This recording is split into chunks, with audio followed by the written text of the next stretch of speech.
that your plans are different from our own, and we just entrust everything to you, Lord God. So let's pray. I offer my life.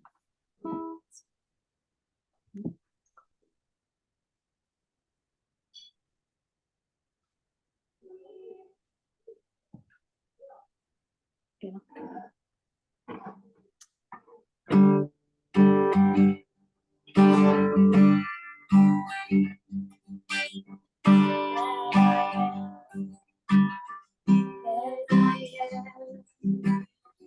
Even down before you, oh Lord, all my regrets, all my plans, making them yours.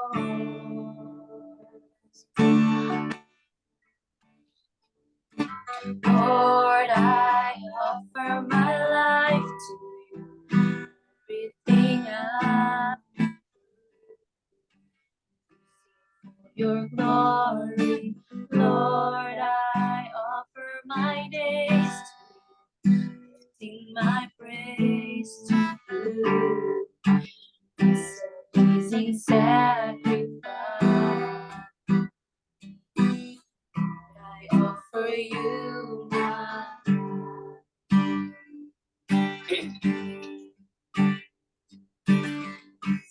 the past is yet unseen, wishes and dreams that are yet to come true. All of my hopes, all of my plans, my hands are lifted to you.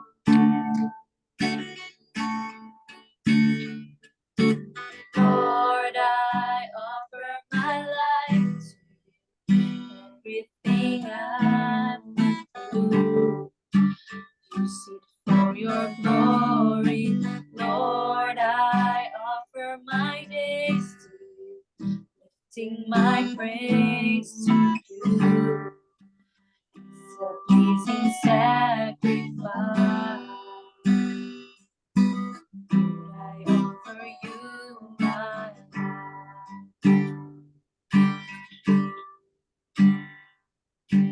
Lord, I offer my life to you, everything I've been through.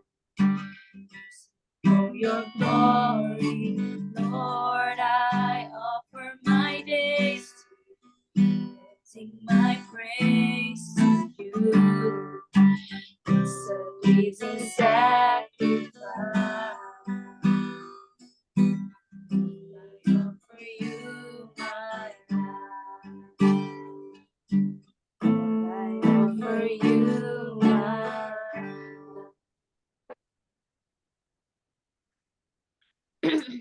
Yes, Lord, we thank you for everything, for your provision for our lives, among family, and of course, among ourselves, Lord. We thank you so much, Lord. Today, Lord, we open our hearts to you for our gratitude, for your grace, Lord. Despite our past, Lord, our past actions and beliefs, Lord, you're still there for us with your unconditional love, Lord, and acceptance. Despite, Lord, for our sins, our flaws, you still continue to show forgiveness for us, Lord. And for this, Lord, we thank you for your grace, for your free gift of salvation, Lord. Thank you so much.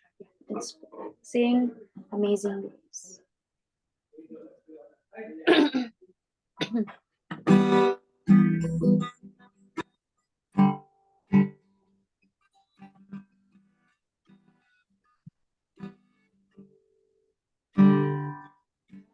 Pieces broken and scattered, mercy gathered, mended and whole, empty-handed, but not forsaken. I've been set free. I've been set free. Amazing grace, how sweet the sound that saves a wretch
vessels of clay. So take this heart, Lord, I'll be your vessel, the one to see your life in me. Oh, amazing grace, how sweet the sound that saved a wretch like me. Oh, I once was lost, but now I am found. Was blind, but now I see. Oh, I can see it now. I can see the love in your eyes, laying yourself down, raising up the broken to life. Amazing grace, how sweet the sound was saved to wretch like me.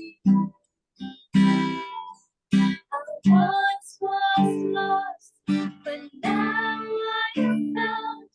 Was blind, but now I see. I see it now. I can see the love in your eyes, laying yourself down, raising up the broken to life.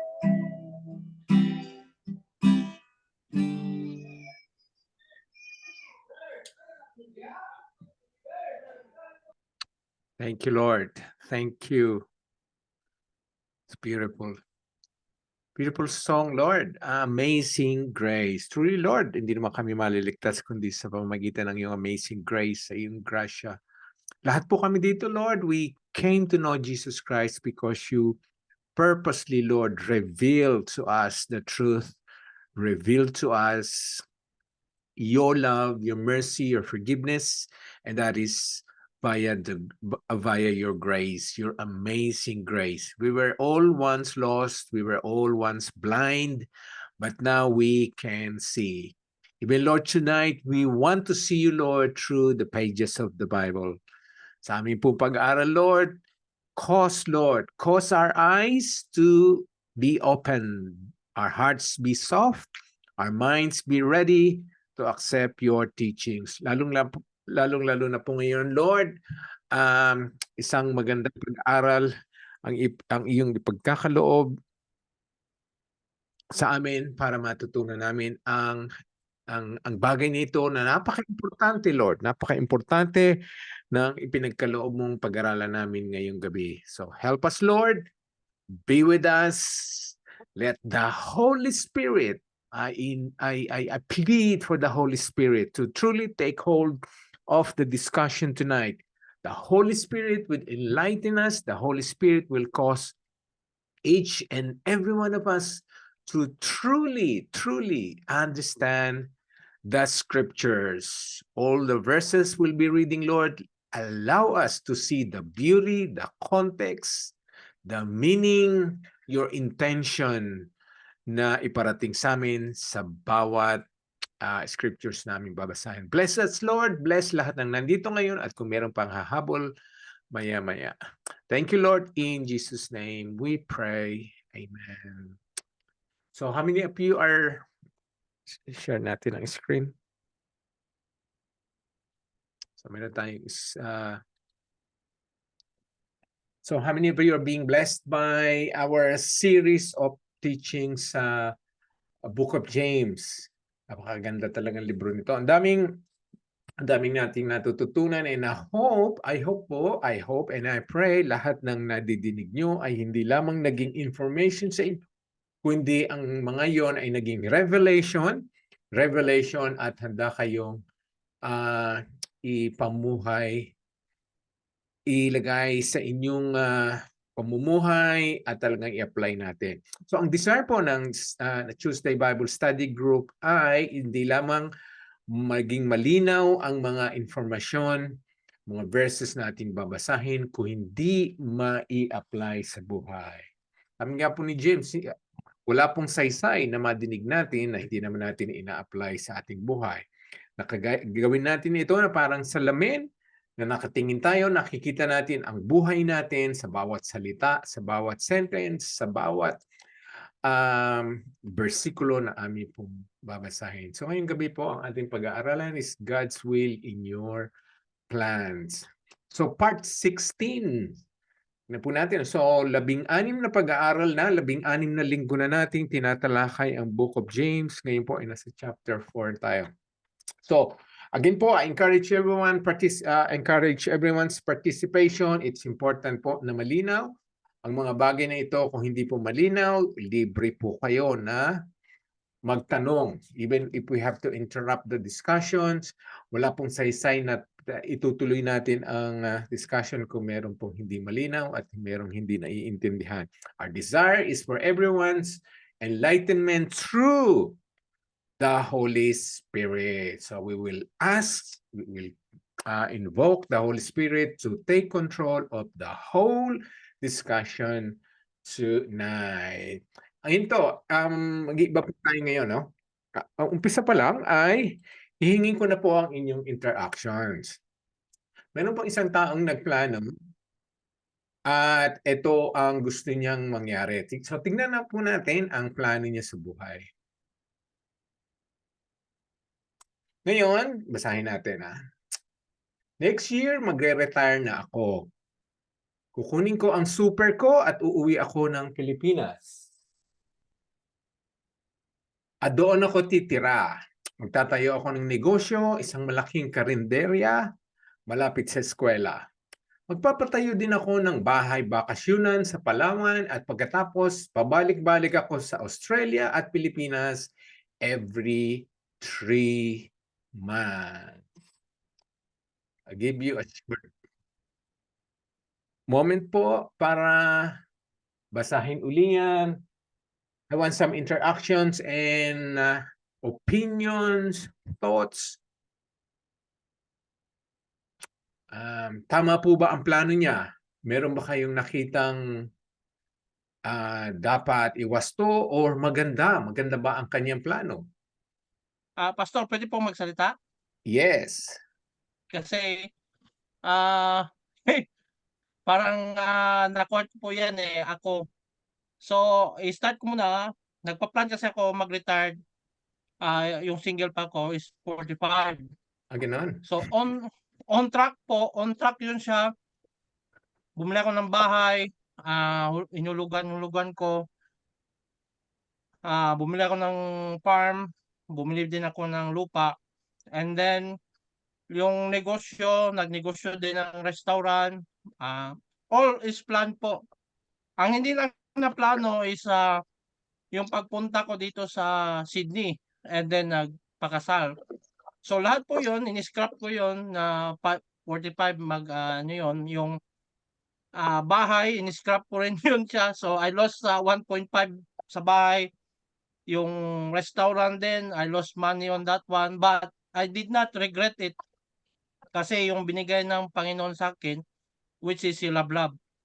So which is far more treasure na binigay niya sa akin. So yun po yung kuwan ko diyan na nag-iba yung daloy ng agos ng yun yung pangingisda. Ganon. So, Yun lang po, Pastor. Siyempre nga naman, Lablab is more valuable than anything else. Okay. Iba naman pong opinion. Sa palagay nyo, anong magiging, anong maipapayo nyo o ano ang masasabi nyo tungkol dito sa planong ito? Pastor, Sige, Renilda. sa tingin ko, Pastor, ano siya lang yung nagdidesisyon sa lahat ng plano niya. Parang nakikita ko na ako lagi. Oo Tapos nga, no? kasi minsan kapag nagdidesisyon tayo, minsan ako kasi kapag nagdidesisyon ako, sa Bisaya pa may pohon. Yung pohon, yung in God's will, ganon. Ganun ba yung may pohon? Sa pagkabasa ko po dito, parang siya lang lagi ang nagpaplano, parang ako lagi ako, ganun lang. Okay, very good. Thanks, Renilda. Yung iba naman po, ano masasabi nito dito sa planong ito, yung desisyon na ito, ng taong ito? Meron ba kayong nakitang mali? Meron ba kayong nakitang kulang?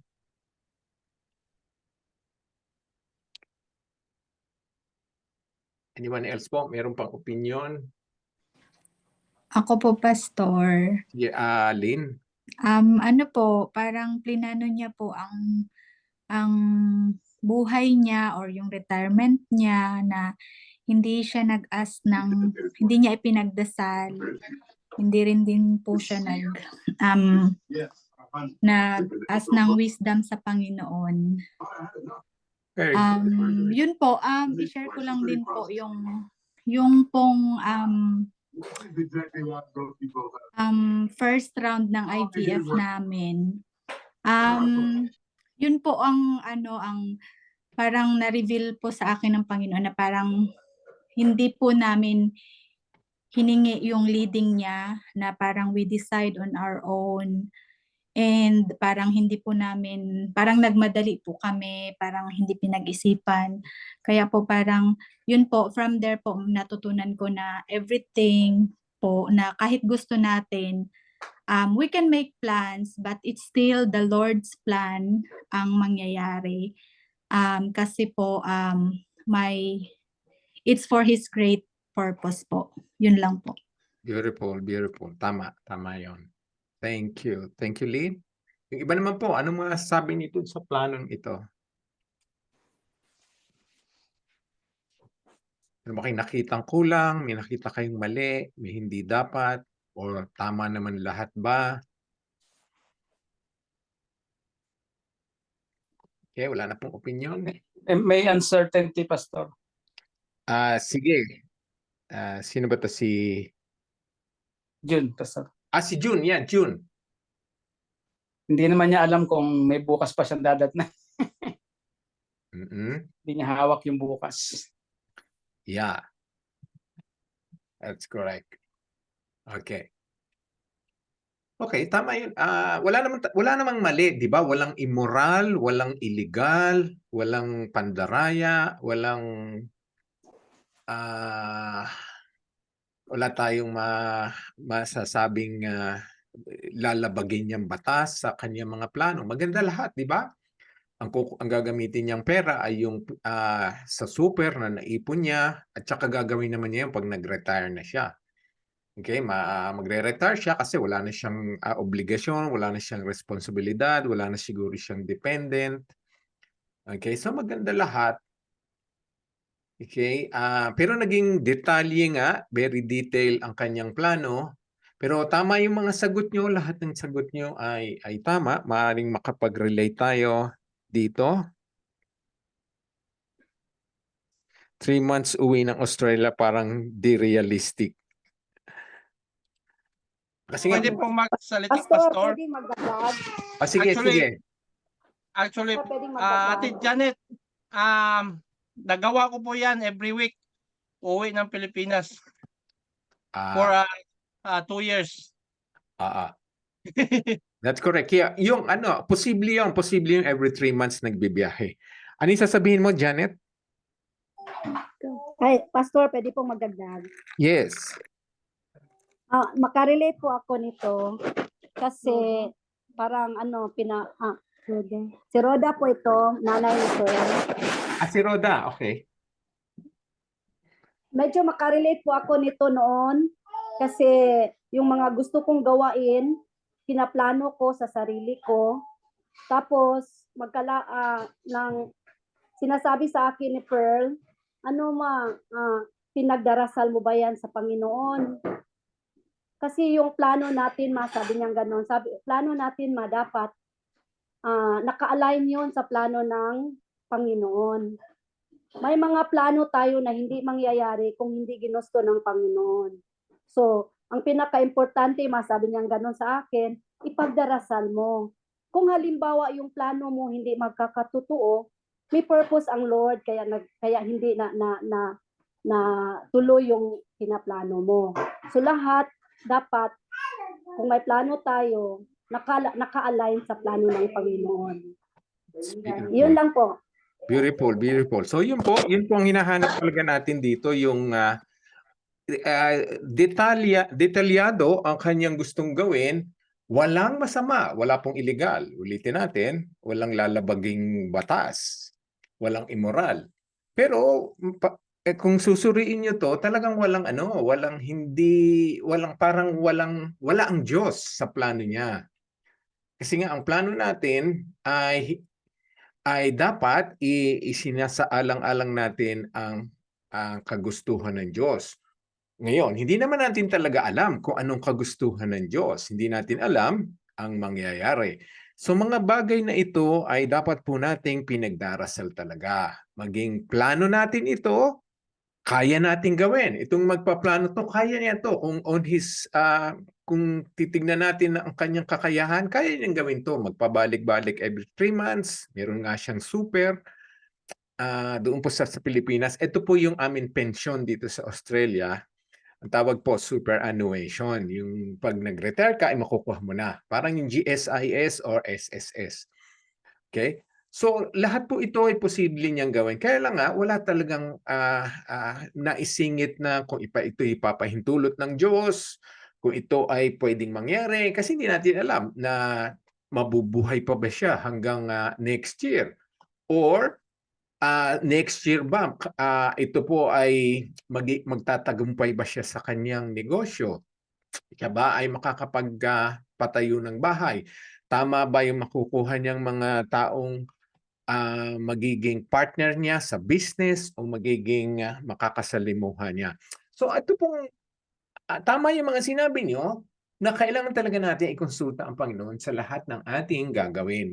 Maski kaya natin at resources natin, pera natin, kakayahan natin, responsibilidad natin ang bawat isa. Kasi nga po, ang topic ngayong gabi ay God's will in our plans according to James. So malalaman natin ang mga bagay na ito sa pamamagitan ng sinasabi ng Biblia. So meron po tayong 4 verses ngayong gabi. Ngayon, tingnan po natin sa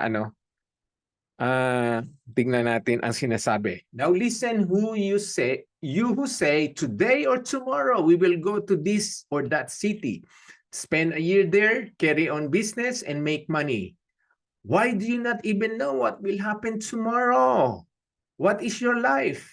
You are a mist that appears for a little while and then vanishes.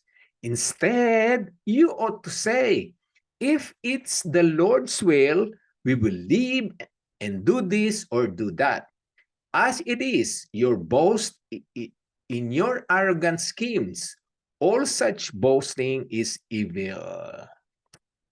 Okay? So, kagaya po ng sinasabi ni James, kukunin po natin ang sagot, ang lahat ng ating guidance sa scriptures. Ang sabi niya, sabi dito, now, you who say, makita niyo po, you who say, kayo na nagsasabing, na ang lahat ng gagawin mo ay ikaw ang magdi-decide. So nakita niyo po dito, ang desisyon niya kung kailan, when, today or tomorrow. Saan siya pupunta? This city or that. Gaano katagal siya doon? A year there. Anong gagawin niya doon? Magtatayo siya ng negosyo at kikita siya ng pera.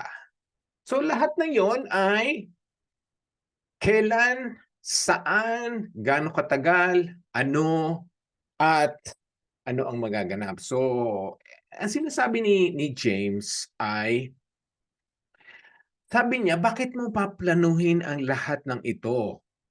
Why do you not even know what will happen tomorrow? Kaya ngayon ang sinasabi natin, hindi natin alam kung ano mangyayari bukas. Okay?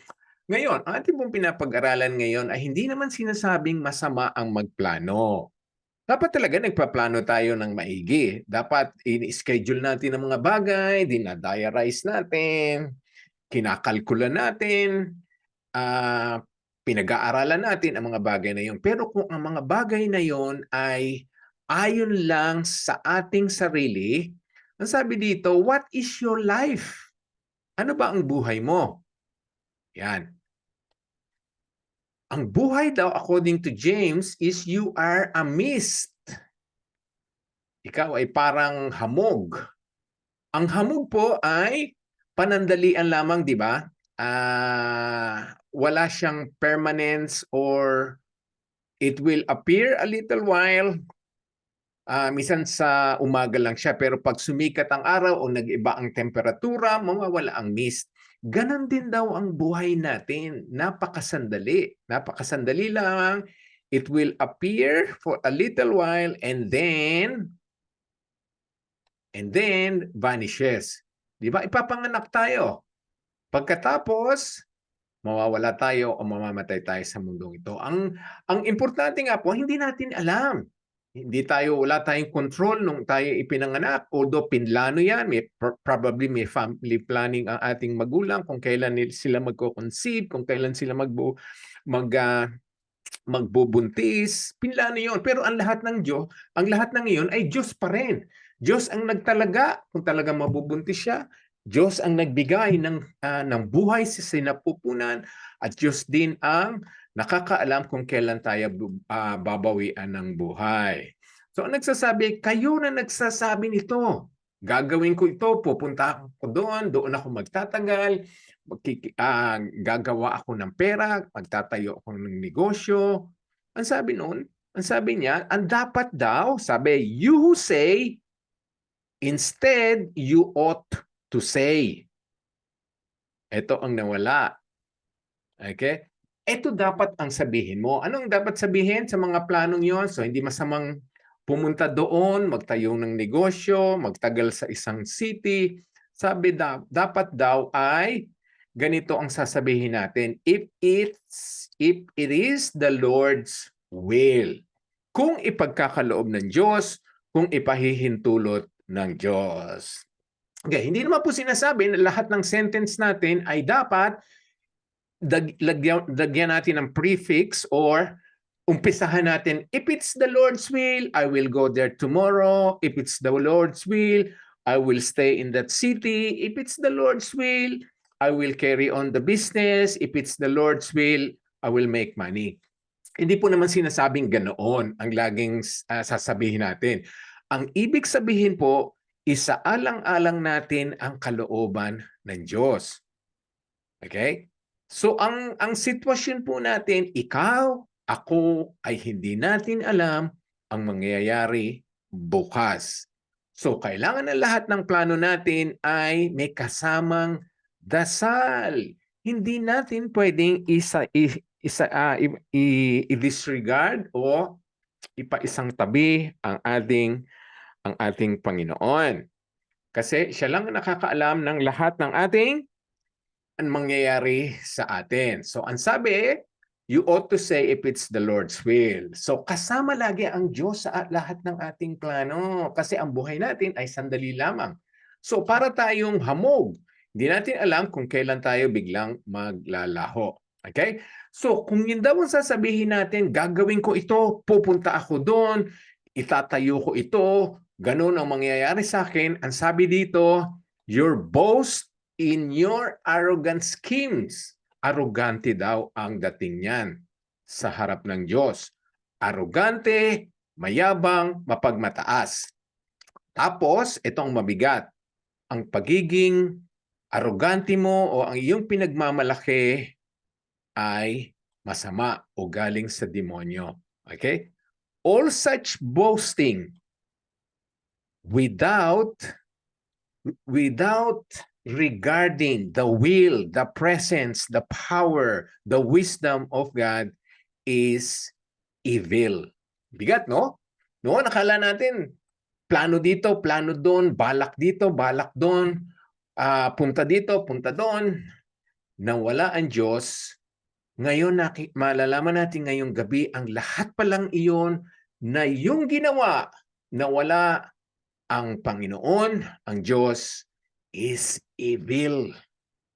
Bigat po, no? So yan po ay binabasa ko lamang, yan ay nakasulat kay James. Kung lahat ng ito lamang ang plano mo, ito ay masama, arrogante.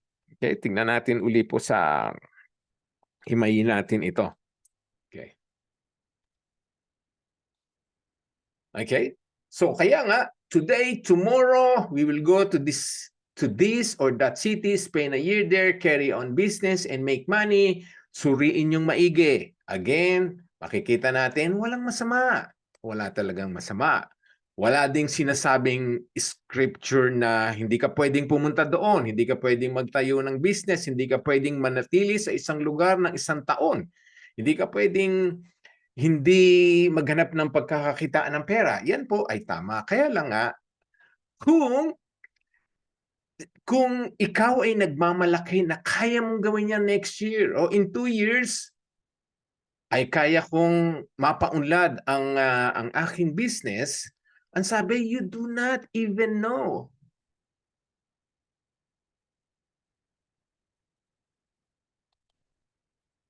Nawala.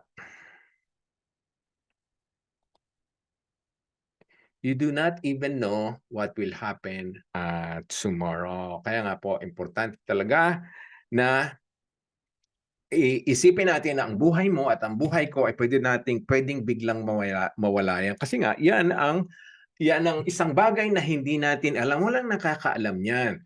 So, ano man ang sinasabi po ni James dito, maaaring ikaw ay mag-exercise, magkaroon ng healthy living, healthy diet, nag-iingat ka talaga, hindi pa rin yun sigurado kung ilang taon kang mabubuhay. Although ang pag-exercise, ang diet, pag-iingat sa katawan natin ay pwedeng magdulot sa iyo ng mas mahabang buhay sa hindi gumagawa nun. Pero, yun pa rin ay nasa plano at sa kagustuhan ng Diyos. Marami tayong alam na mga healthy, mga young, mga aspiring, mga edukado, malalakas, matitipuno, pero binawian pa rin ng buhay. So, kasi nga, ito ang dapat natin pong intindihin lagi. Intindihin, tayo ay parang hamog lamang. Hindi natin alam kung kailan tayo hihipan ng hangin o magiging maglalaho. Okay?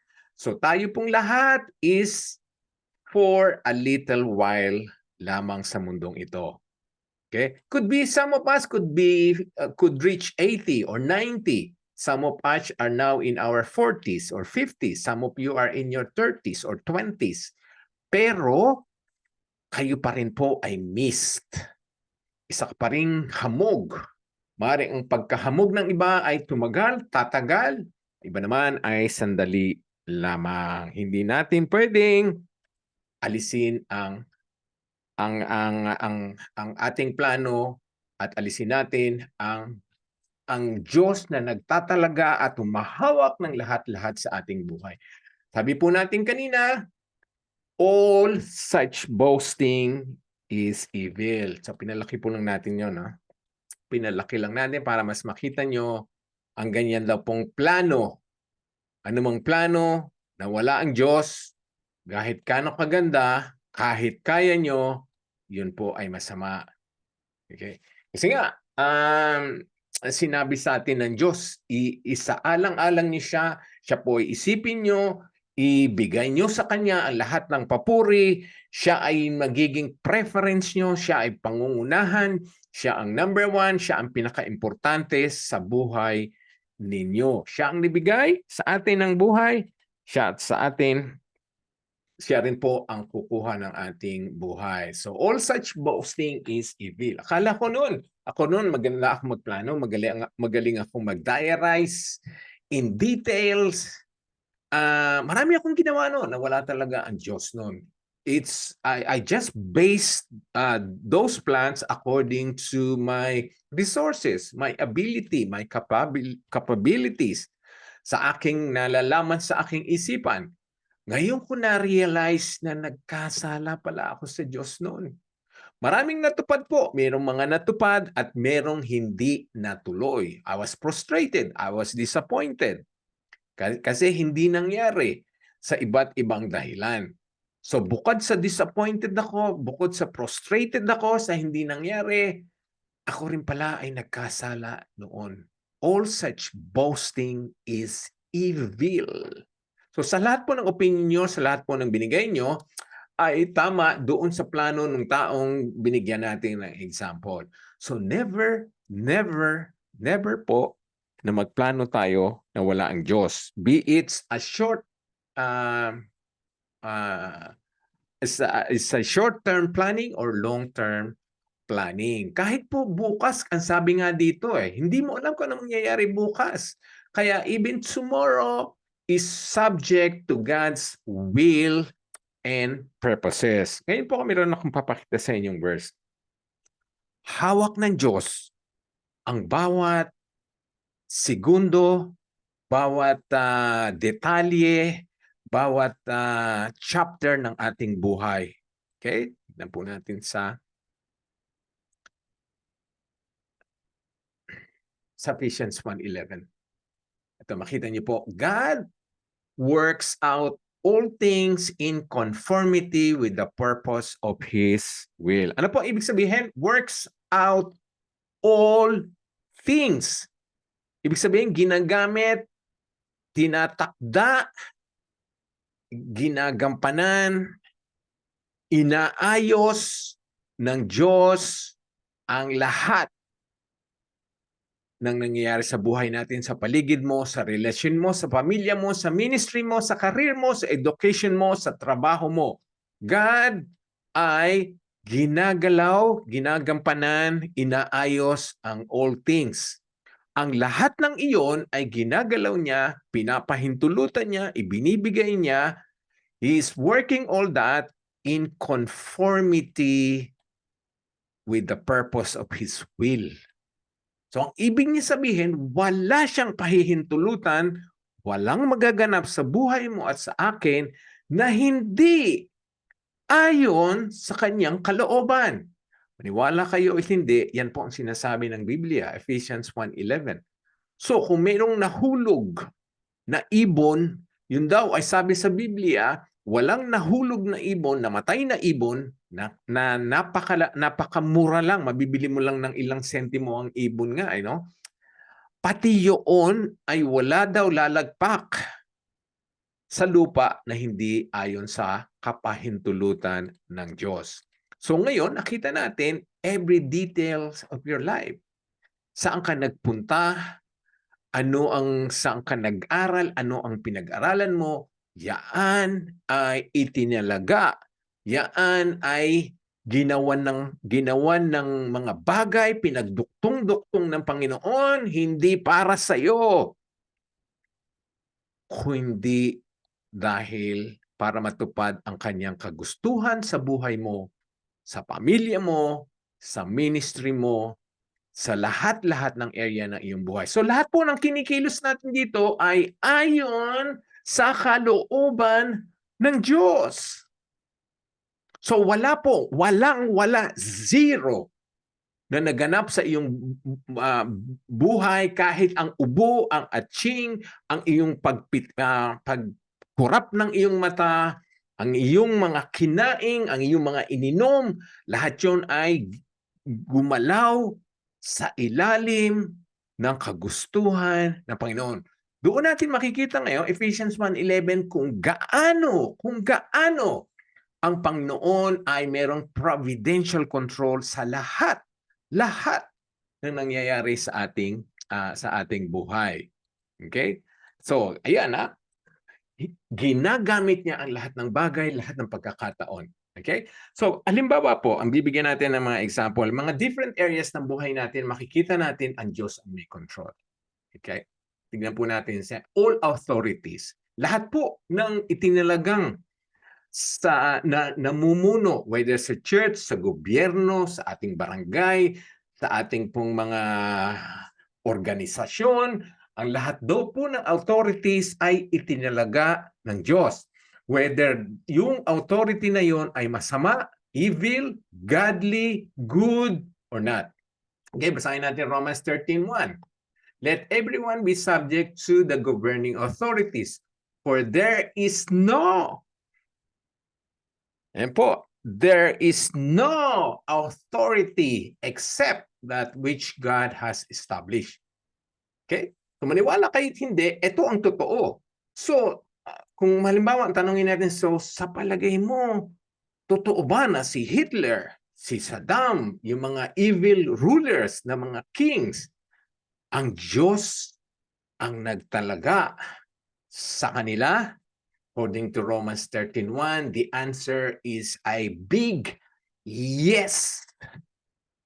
All authorities. Hindi naman sinabi dito na all good authorities or all godly authorities or all efficient authorities or all beneficial authorities. Ang sinabi, there is no authorities.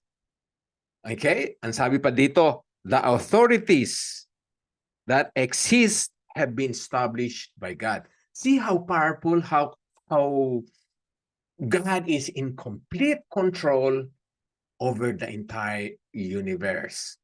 Hindi lang yan, sabi pa rin sa sa Old Testament, dito nga New Testament, even in the Old Testament itinalaga na. Ang sabi, the Most High, another tempo, Most High ay ang ating Panginoon. He is the only Most High. Kataas-taasan. The Most High is sovereign over all kingdoms on earth, and He gives them to anyone He wishes. Ang bigat, no? So lahat po daw ng kingdoms sa mundong ito, lahat ng parte, ang Panginoon ang nagbigay at nagtalaga. Again, I will emphasize secular, evil kingdom, good kingdom, royal kingdom. Lahat po sila, mga paganong naghari at namuno, mga unbelievers, God haters, lahat po sila ay pinayagan, pinahintulot, at itinalaga ng Diyos. Hindi po natin siguro naintindihan noon. Sabi, kaya pinagdadasal natin na ang gobyerno natin ay maging matatag, maging masunurin sa kautusan ng Diyos. Tama po yun, talagang dapat nating ipagdasal. Pero dapat din natin malaman na ang lahat siya ang nagtalaga. Maging sa mga church po, so naitalagang pastor, evangelist, mga apostol, mga nagtigaturo, kahit sila ay mali ang ginawa nila, mali ang ginagawa at mali ang gagawin nila, sila po ay itinalaga ng Diyos. Ang Diyos ang nagbigay sa kanila at nag-establish sa kanila. Ngayon po, kahit ganun na nangyari, sila po ay individually responsible sa haharap sa Panginoon sa kanilang mga ginawa. That all government official, all those in authorities, in the government, secular government, or godly governments, including churches. Okay, so ngayon, maaaring meron ng tanong na naglalaro sa inyong isipan, bakit pinayagan ng Diyos yun? Bakit ipinahintulot ng Diyos yun? Na ang tao dahil sa mga pinunong yun ay nahirapan, nadapa, nagkasala, namatay, nakulong. Yun po ay babalikan din natin. Babalikan natin yung sinasabi, maging yun ay ginagamit ng Diyos para matupad ang kanyang kagustuhan. So maaaring dahil sa mga maling pinuno, mga makasalanang government official, ay ang ibang tao ay ang mga sitwasyon, mga opportunities, mga chapters ng buhay ay pinagduktong-duktong ng Panginoon upang maganap sa pamagitan, kamukha na lang po ni Hitler. Lumabas siya, ipinanganak siya, pinahintulot ng Panginoon na ipinanganak siya, na siya ay mamuno. Maging pinuno siya, ginamit po siya ng Panginoon para idisiplinahin ang kanyang mga anak, mga Israelites, mga Jews. So again, that is to achieve the purpose of His will. Okay? So lahat po sila. Ngayon, ngayon ay hindi pa nire-reveal ng Panginoon kung bakit. Kung ano ang kahihinatnan ng mga nasa pinuno natin ngayon, lalo na yung mga ungodly, mga matitigas, those who disobey the scripture, those who hate God, hindi pa natin alam. Maaring iba na-realize na natin. Okay? So, ang authority po ay lahat ayon sa kalooban ng Diyos. Sufferings of believers. Maski ang mga believers ay nahihirapan, nagkakaproblema, nagkakaroon difficulties dahil karamihan po doon ay kaloob ng Diyos. Katakot naman pala, no? Kung kahit Kristiyano pala ay pinapahintulutan ng Diyos na magdusa. Totoo ba yun? So, tingnan natin sa 1 Peter 3:17. Sabi, for it is better if it is God's will to suffer for doing good. Ayan po, ang linaw-linaw, 1 Peter. Merong mga bagay na kahit Kristiyano ka, ikaw ay masunurin, ikaw ay talaga nasa ilalim ng presensya ng Panginoon, ikaw pa rin ay nagsasuffer dahil yon ay kaloob niya. Okay? Hindi po dahil disiplinahin ka. Maaari, hindi laging yun ang dahilan bakit naghihirap ang isang Kristiyano. Maaari din. Pero hindi po yun ang laging dahilan. Yun ay pinapahintulutan niya mag-suffer ang mga Christian for there could be reasons na para maging mas matatag siya, humaba ang kanyang patience, naging mas determinado siya sa kanyang faith, naging mas depende siya sa Panginoon, mas lalong lumalim ang kanyang pananalangin, siya ay nanatiling matatag. Yun ay pinapayagan ng Diyos. There are several reasons why those things are happening. Doon din sa 1 Peter 4:19, sinabi na naman, those who suffer according to God's will. Ayan, ang linaw-linaw na naman po, merong pinapahintulot, itinatalaga, or talagang itinakda ng Diyos na kahit mga Kristiyano ay to suffer according to God's will. Okay? Kaya nga, yun daw ay dapat should commit themselves to their faithful Creator and continue to do good. Kaya nga sinasabi ko kanina, may mga taong nag-suffer not because they've done something evil o nagkasala sila. According to this, they can suffer according to God's will by doing good. And while they have suffered or will suffer and are suffering, ang sabi dito, they should continue to do good. So makita po natin, no? Mga halimbawa na ang lahat ng bagay ay ayon sa kalooban ng Diyos. Ito pa, your salvation. Siguro maraming magugulat sa inyo ito. Your salvation is according to His will. Teka muna. Ang salvation ko ay nag-decide ako na maniwala kay Kristo. Nag-decide ako na paniwalaan ng gospel. Nag-decide ako na tanggapin si Kristo.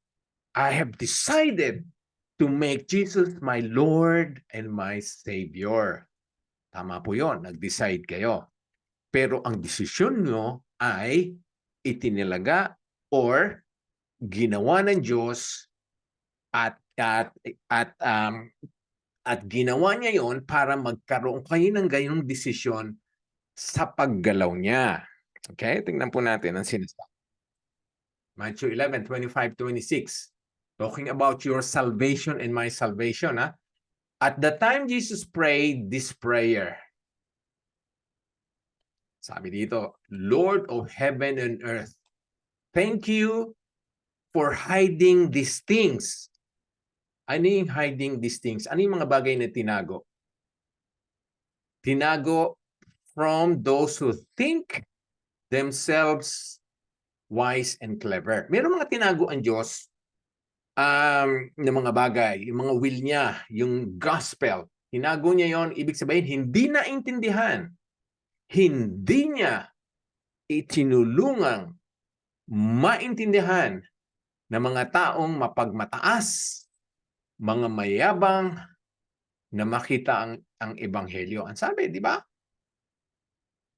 the Lord of heaven hide these things from the wise and the clever. Pero inireveal niya for revealing them to the childlike. Paano niya ginawa yun na ang gospel ay hindi malinaw sa mga matitigas ang ulo, mayayabang, mapagmataas, pero naging malinaw sa mga mababa ang loob o parang mga musmos. So meron siyang itinalagang hindi makaintindi at merong nakakaintindi. Verse 26, it pleased you to do it this way. So, in other words, it's God's will. It's God's will for you, kayo, ako, na ngayon ay mananampalataya, mga Kristiyano, mga born again. That was the working of God. God helped you and me to see the gospel. God helped you and me to soften our hearts.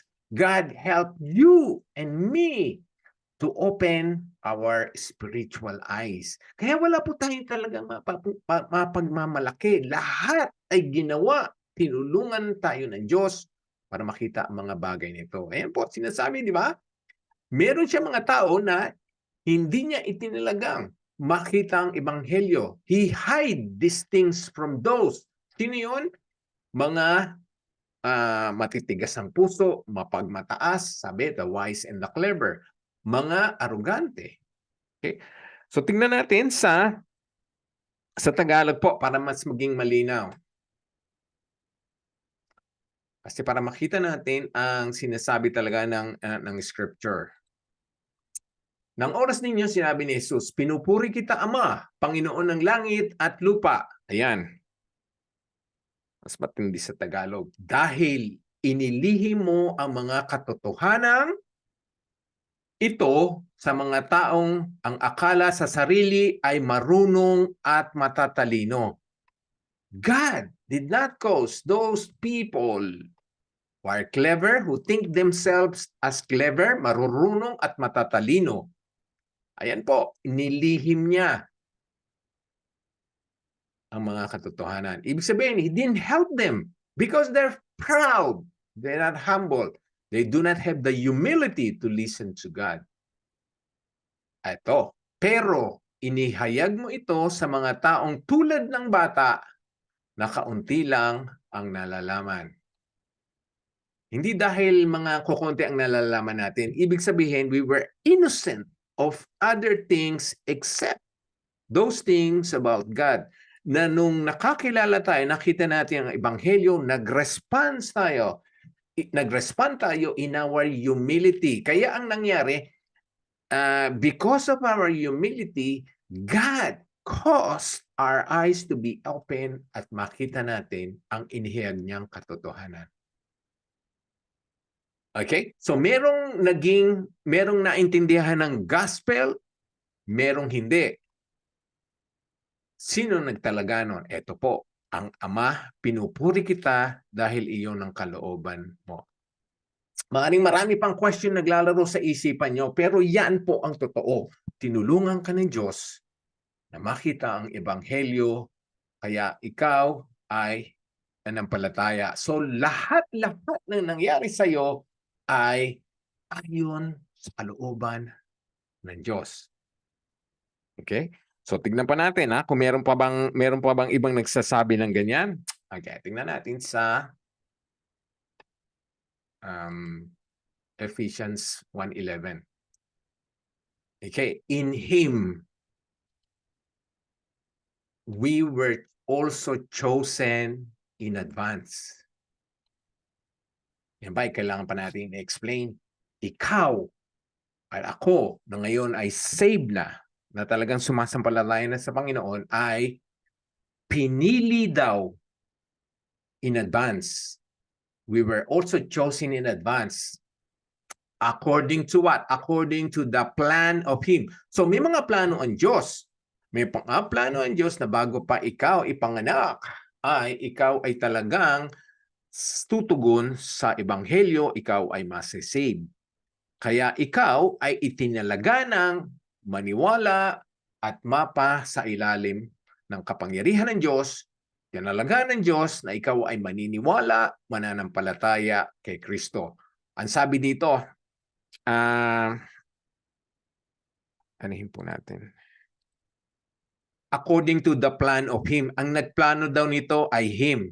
Ngayon, hindi siguro tayo magkakamali ito. Ang nagplano ay ang Diyos. Plan of Him. Plan of God. Ang Diyos who works out everything in conformity with the purpose of His will. Ayan. So, ang will ng Diyos ang magwaganap at yan ang masusunod. So, kung itinalaga ng Diyos na isang tao ay magiging Kristiyano, magre-respond sa gospel, yan po ay according to His purpose ng kanyang kagustuhan. Gusto ng Diyos. Okay? Yun ang plano ng Diyos. Kaya nga, yung pagka-Kristiyano mo, lahat ng chapter ng iyong buhay, lahat ng nangyari sa iyo, magbuhat ng ipanganak ka hanggang makakakilala ka kay Kristo ay He worked out everything. Halimbawa, kung na-born again ka dito sa Australia, He caused you to come in Australia. Doon sa Pilipinas, na born again dahil sila ay nakakilala ng pastor, nakakilala ng kapatid, o yung mga na-born again sa kulungan. He caused those people to be jailed. He caused them to commit those crimes. Mapunta sila sa jail at doon sa prison sila nakakilala nakakilala sa Panginoon. Kung hindi sila nakulong, maaaring hindi sila makakilala sa Panginoon. Kaya nga, ginagamit ng Panginoon ang lahat ng nangyayari sa buhay natin, lahat ng ginawa natin, or itinalaga niya na gawin mo yon, sabihin mo yon, puntahan mo yon, dahil yon ang gusto niya, dahil may purpose sa buhay mo. Okay? So wala talaga tayong magagawa sa buhay natin. Isang tabi natin ang Panginoon kasi lahat ng detalye ng ginagawa natin, nangyayari sa buhay natin ay according to the purpose of His will. Okay? Namin natin sa Tagalog. Nang oras din yun, sinabi ni Jesus, pinupuri kita Ama, Panginoon ng langit at lupa, dahil binasa natin kanina.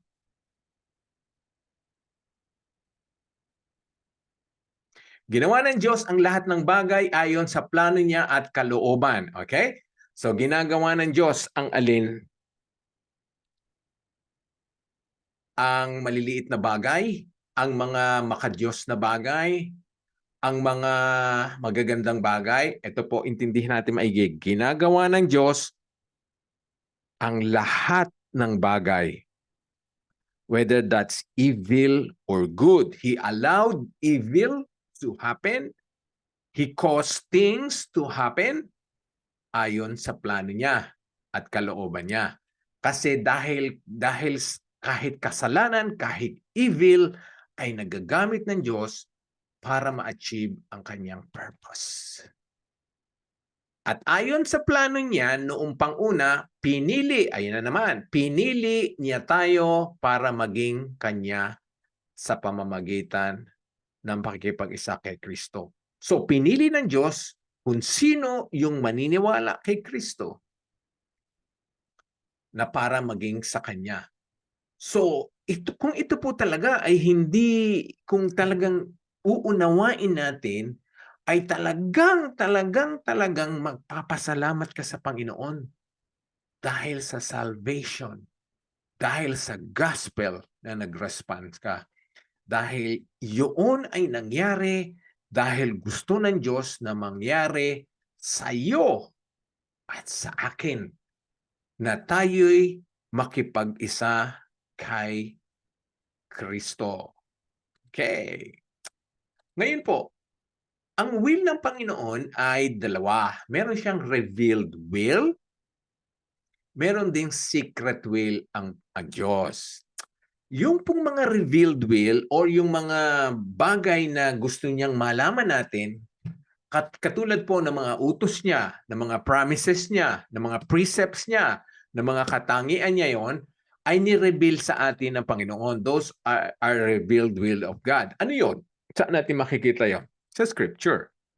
Lahat ng lahat po na nakasulat sa Scripture ay yung mga revealed will niya. Pagka-revealed will of God, gusto niyang malaman natin at sundin. Okay. So meron din naman po mga secret will of God. Ang mga secret will of God ay yung mga bagay na itinalaga na niya pero hindi pa niya nire-reveal sa atin. Kamukha nung kailan tayo mamamatay, kailan papanaw ang parents natin, saan tayo pupunta, saan tayo mapapadpad 2 years from now, ano mangyayari sa atin bukas, sino makakausap natin, kailan babalik ang Panginoon, kailan ang rapture, yon ang mga secret will of God. Alam na niya kung kailan, pero hindi niya ni-reveal pa sa atin. Okay? So, tandaan po natin, may mga revealed will of God. Yung mga ni-reveal niya na sa atin ay dapat nating sundin. Kasi kaya niya ni-reveal sa atin, gusto niyang malaman natin at isakatuparan natin. Ngayon, yung mga secret will of God ay marami yan. Pero hindi na natin dapat pagpugsigihang alamin. Even magkaroon pa tayo ng calculations, mga formulas para malaman yon kasi darating naman talaga yun malalaman natin sa takdang oras yung mga secret will of God. Ngayon, ang pagpursigihan natin ay ito, revealed will of God. Okay? So again po, dalawa ang kalooban ng Panginoon. Isang ni-reveal na niya o gusto niyang malaman natin at yung mga secret will. The secret will of God, it will happen, it will occur one day. Okay, so tingnan natin ang sinasabi sa Deuteronomy. Kung totoo ba yung sinasabi ko. Okay. Ayan po. The secret things belong to the Lord. Kaya nga secret, siya lang ang may alam. So kung those things belong to the Lord, wag na nating pagpursigihang alamin. Kasi magkakamali tayo at hindi tayo matatama. Kamukha nung kailan babalik ang Panginoon. Diyos lamang ang may alam yan. So the secret things belong to our God, but the things He revealed belong to us and to our children forever. Forever yon. Yung mga nireveal niya sa atin ay forever na nating alam. Bakit? That we may follow all the words of the law. Kaya nga, Scripture. Yung lahat ng nireveal ng Panginoon ay nakatakda sa Scripture. So, ang lahat ng Scripture na alam na natin ay para daw ano? That we may follow. Para daw masundin natin. Yan. Kaya nga ni-reveal para malaman natin. Okay? So again po, merong tayong revealed will at merong secret will na nangyayari sa buhay natin at mangyayari at merong nangyari na. Yung mga nangyari na yon, revealed will na ngayon. Okay? Now, let's take this example. Alamin niyo po, let's have some interaction po. Itong prayer na ito, sabihin niyo kung anong secret will o ang revealed will. Ready na kayo? Merong secret will at merong revealed will.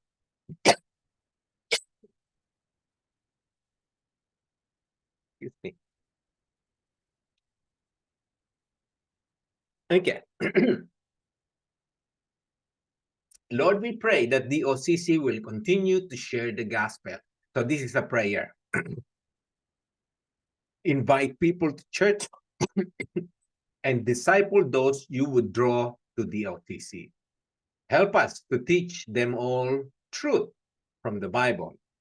We pray that before our next church anniversary, we will have overseas mission works, and next year, we will have weekly service in Canberra. Example lang po yan ng prayer. Now, alin dito ang revealed will ng Panginoon sa dasal na to at alin ang secret will? Anyone po? You can pick up one or two or lahat kung kayo po ay nakita nyo. Anyone Yan po? po ba yung share the gospel po? Will to continue share the gospel? O nga, Yung ano yung share the gospel, Rob? Is that a secret will or revealed? Reveal po, reveal will. Okay, that's true. Yeah, correct. Kasi nga, ni-reveal sa atin na i-share ang gospel. Di ba sinabi sa atin? Kaya nga pag-reveal, sinabi sa atin, ipiniliwanag sa atin, pinakita sa atin para sundin. Okay, that's good. Rob, share the gospel is revealed will. About the others po, meron kayong nakitang revealed or secret will?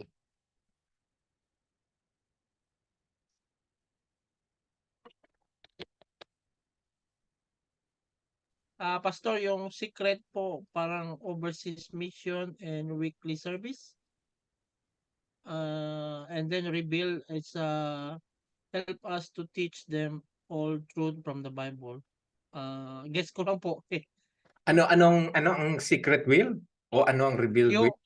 Ang secret will po is yung overseas mission work and weekly service. May weekly service. Oh yeah, weekly service in Canberra. Okay. Remember po, ito para mas madali nga, yung revealed will ay yung gusto niyang gawin natin. Kaya nga ni-reveal niya kasi gusto niyang gawin natin. So ang secret ay hindi natin alam kung sino, kung saan, kung papaano. So thank you, Rob.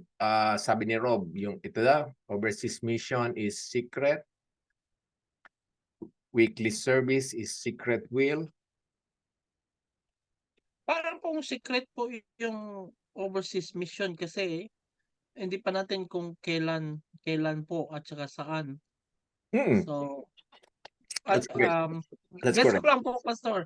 That's correct. Kaya nga ano siya, ano yung two categories yun, Rob. Okay, so anuhin natin yung overseas mission. So overseas mission, God wants us to go and make disciples of all nations. Go and proclaim the gospel. So overseas mission is part A, revealed will of God. Gusto niya tayo magkaroon ng overseas mission o humayo sa iba't ibang dako. Ngayon, it can also mean secret will. Kaya nga tama rin si Rob. Hindi natin alam kung saan at kung sino ang pupunta sa mission works. Okay, so yon. So overseas mission is revealed and at the same time secret. Hindi natin alam kung saan, kung kailan at kung sino ang magmi-mission. Okay? So share the gospel. Hanapin natin ang mga revealed will. And see if you agree. Share the gospel is revealed will. Tama po? Invite people to church. Does God wants us to invite people to church? Reveal.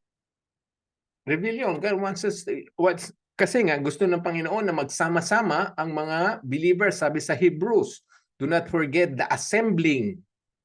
So revealed will yun.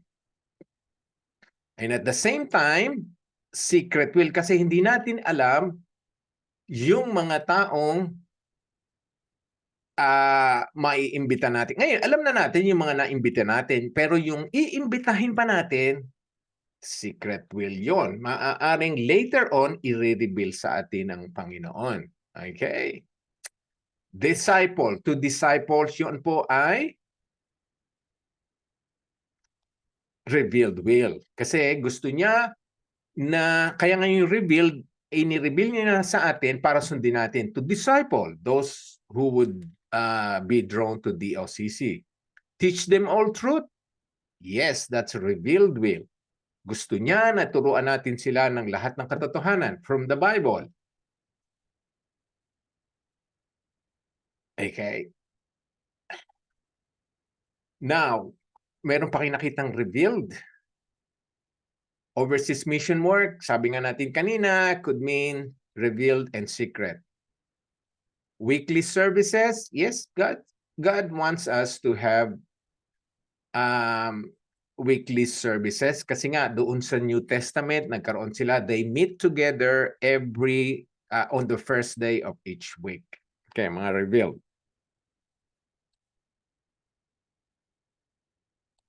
Ano naman mga secret dito na nakikita nyo? So, hindi natin alam kung sino ang madadagdag pa sa church. We do not know. Hindi natin alam kung sino pa ang aakayin ng Panginoon sa DOCC. Secret yan. Hindi natin alam kung next church anniversary ay meron na tayong overseas mission ministry or overseas mission trip. Kaya yan po ay secret. Hindi natin rin alam kung next week ay ipahihintulot na ng Panginoon or kalooban na ng Panginoon, magkaroon tayo ng weekly services sa Canberra. Okay? So makikita nyo po, in your prayers, dapat pong isama nyo sa inyong dasal ang secret will ng Panginoon na hindi nyo pa alam kung sino, kung saan, papaano, and also the revealed will. Kaya ang prayer pong ito ay tama. Hindi natin masasabing napaka-presumptuous naman itong person na to na nagdasal siya na next bago mag-church anniversary ay meron ng mission trip na magaganap. Kasi maganda naman ang pakay, maganda naman ang dasal niya, maganda naman ang gusto niya mangyari. Or next year na magkaroon na ng weekly services sa Canberra, hindi lang tayo fortnightly, which is also good. Okay? What I'm trying to portray sa inyo po ay sa ating pong panalangin, pray for those things na na-reveal na sa atin, na magampanan natin, magawa natin. Sharing the gospel, helping people to attend church, teaching them all truth, yon. But also pray for the secret will ng Panginoon. So pray that, kaya di ba ang dasal natin, we pray, O Lord, that you would cause the OCC to grow, o kayo man po, kahit yung mga churches niyo, ay panalangin nyo na lumago, kasi gusto natin na lumago, na marami pa tayong ma-invite sa church, hindi natin alam kung sino. Ngayon, yung mga plano natin, overseas mission, evangelism ministry, kung ano pang ministry, okay, hindi natin alam kung kailan ipagkakaloob ng Diyos, kung papaano, sino magiging involved sa ministry, mga workers, mga ministry heads. Okay? So I'm just pointing po sa atin na kailangan natin malaman sa ating pong panalangin, merong secret will at revealed will na kailangan nating malaman. Okay? Now, it's necessary to know God's revealed will. Okay? Ang sabi po sa Ephesians 5:15-17, be careful then how you live, not as unwise but as wise, making the most of every opportunity because the days are evil. Therefore, do not be foolish, but understand what the Lord's will is. Kailangan malaman natin na kung ano ang kalooban ng Diyos sa lahat ng areas ng buhay natin. Kaya ang sabi sa atin, be careful how you live. Because God would reveal things to those who are obedient to Him. Doon lamang sa mga sumusunod sa Kanya. Kaya nga, kailan ka magiging careful? At every opportunity. Sa lahat ng pagkakataon, mag-ingat ka at maging masunurin ka. Dahil the days are evil. Okay? So, if you do not want to understand or know the Lord's will, the revealed will, then you are just being foolish. Okay? Next po. Itong inaano ko lang mga scriptures na sinasabing kailangan nating malaman ang revealed will ng Panginoon. Ang sabi, do not conform to the pattern of this world, but be transformed by the renewing of your mind. Then you will be able to test and approve what God's will is. Again, it's encouraging us, commanding us to test and approve what God's will is. Ano yung test and approve? Ibig sabihin, talagang ma-establish natin na totoo at sasang-ayon tayo. To test is to establish. Approve is to agree. So, kailangan malaman natin kung ano ang kalooban ng Diyos at ma-establish natin na yon ay talagang will niya at sasang-ayon tayo. His good, pleasing, and perfect will. Again, Romans 12:10 is in commanding you and me to know God's will. God's will, revealed will, ay nandoon na sa scripture lahat. Ngayon may mga secret will na hindi pa inire-reveal ng Panginoon, pero habang sumusunod tayo sa Kanya at nagkakaroon tayo ng malapit, talagang malapit na relationship sa Kanya, minsan unti-unti niyang nire-reveal sa atin o pinaprompt niya tayo na gawin yon, na sundin yon, na pumunta ron, kausapin yon. Kasi will niya yon, nang yung taong yon ay makausap natin o yung lugar na yon ay mapuntahan natin. Okay? Next po, sabi sa Colossians, for this reason, since the day we heard about you, we have not stopped praying for you. We continually ask God to fill you ng ano po, fill daw tayo with the knowledge of His will through all the wisdom and understanding of the Spirit gives, so that you may live. Ayun, pag alam natin ang will ng Panginoon, we may live a life worthy of the Lord. And we will please Him in every way. And we will bear fruit in every good work. And we will grow in the knowledge of God. Yan ang importante. Kung alam natin, malalaman natin, susuriin natin, pag-aaralan natin, hahanapin natin sa scripture ang kanyang mga revealed will. Kasi ang mangyayari, we will live a life worthy of the Lord. Ibig sabihin, pleasing sa Panginoon, karapat-dapat na pamumuhay sa Panginoon. We will please Him, we will bear fruit, we will grow in the knowledge of God. So maganda po itong prayer points. Itong Colossians 1:9-10, kung kakabisaduhin lang natin, we can pray this for one another. We can pray that knowledge of His will be revealed through sister so-and-so to brother so-and-so, so that he may live a life worthy of the Lord, that he may please God, that he will bear fruit, that he will grow in the knowledge of God. So, kita natin ang importansya ng nalalaman natin ang revealed will. Matthew 7:21. Not everyone who says to me, Lord, Lord, will enter the kingdom of heaven. Ayan, eto. So, malalaman natin na ang nakakaalam lamang ng will ng Panginoon at sumunod doon ang makakapasok sa Kanya.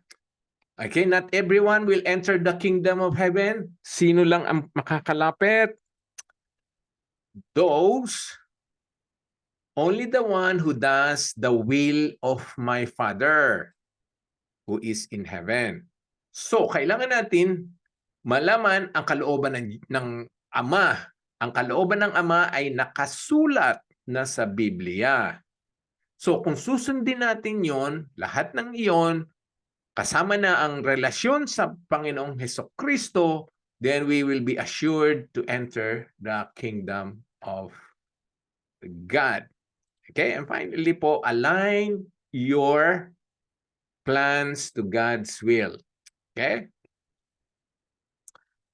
Many are the plans in a person's heart, Ito na naman, but it's the Lord's will that prevails. Double L po ito, will.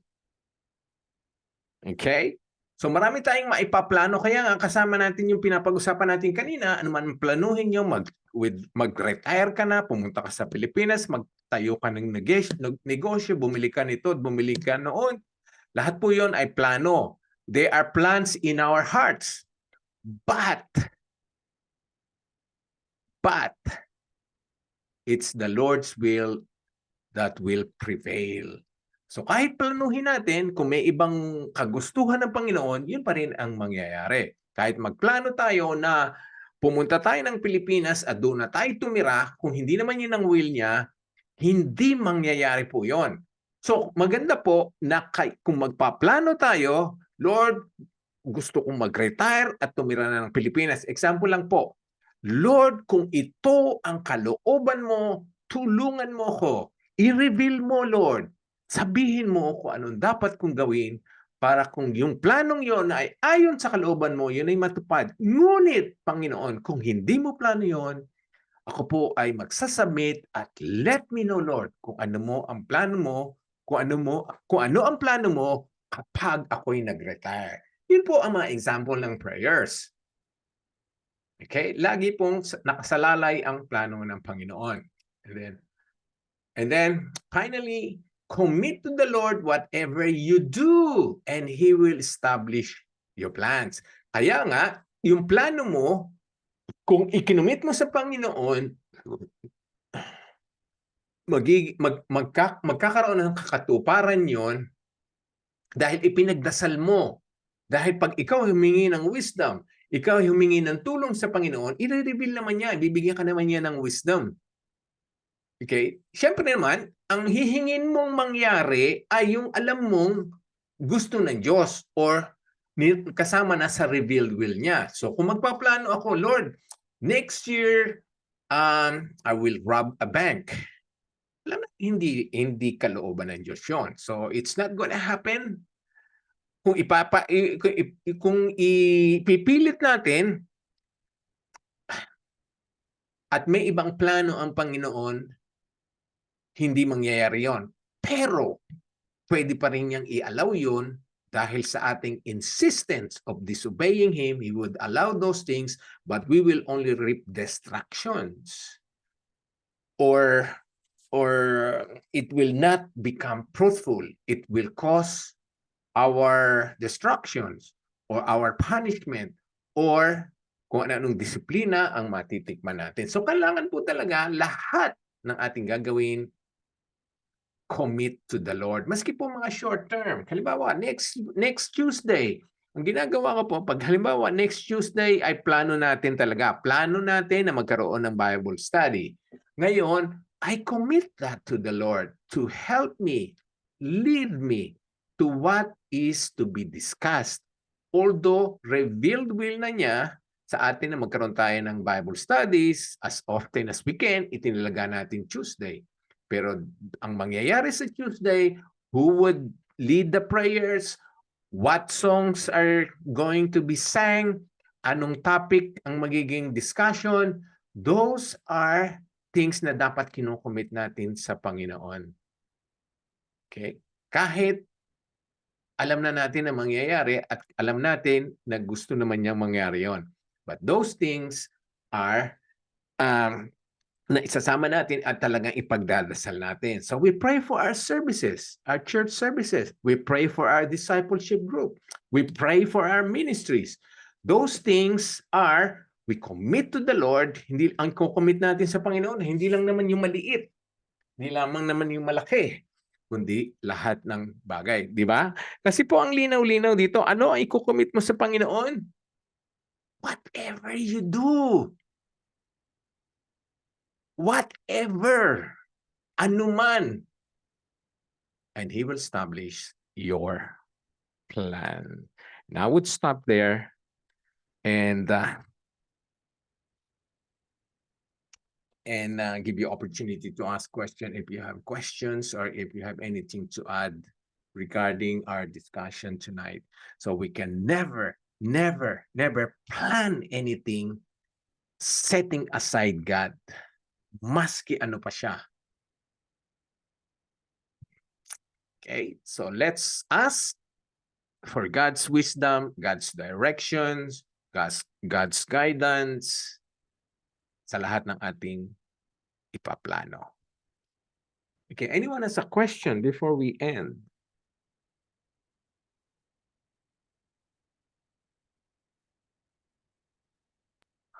Again, if silence means things are clear and well understood, thank you po. So no one wants to add anything? Thank you po. Thank you, Pastor Abraham. Sa inyo. Okay, so let's close in prayer. And si Christine, bago tayo po mag-iwahiwalay, let's close in prayer. Christine.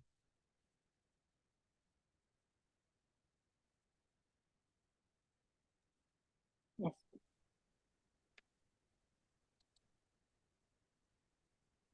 Let us pray.